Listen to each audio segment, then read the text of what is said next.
Mr. Gavin Barwell. In some ways, Mr. Speaker, this is the most difficult issue I've faced in 2.5 years as an MP. Although a majority of my constituents support this proposal, many do not, and some of them feel very strongly about it. And I find myself on the different side of the argument to some of my colleagues and close friends like the member for Enfield, Southgate. But in other ways, the issue is clear-cut. I have constituents in same-sex relationships that want to get married.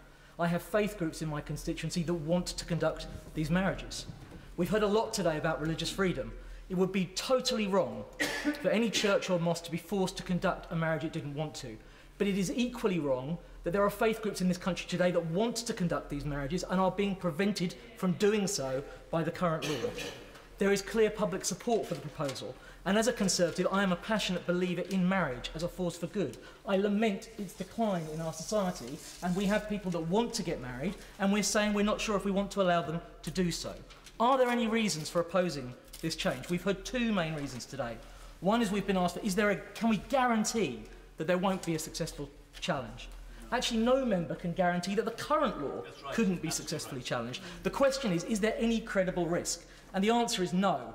There are countries that already have this law that have not been challenged. For years, we've allowed people to get divorced and remarried, but the Catholic Church policy of not remarrying divorcees has not been challenged. We've got the most eminent lawyers in the country telling us the risk is inconceivable, and the Church of England itself, in its briefing that it has sent us, says we do not believe this is realistic or likely.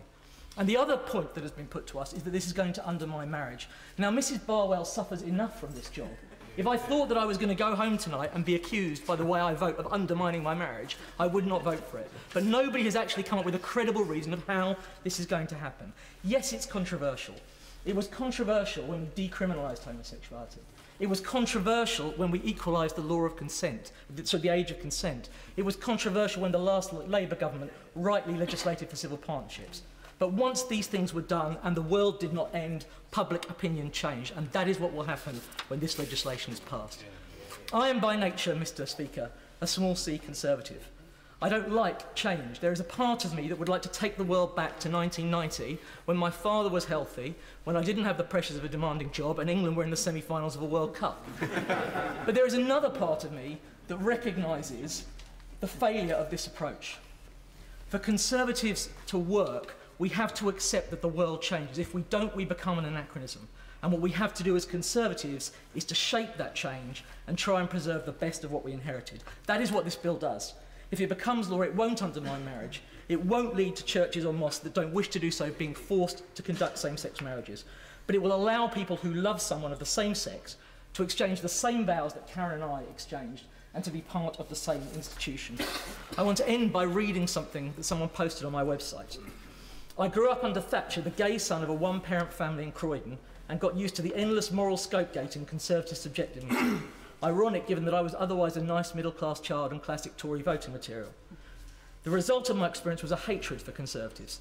To have a group of Conservative MPs now fighting for me to be treated as an equal is refreshing and something I thought I would never live to see.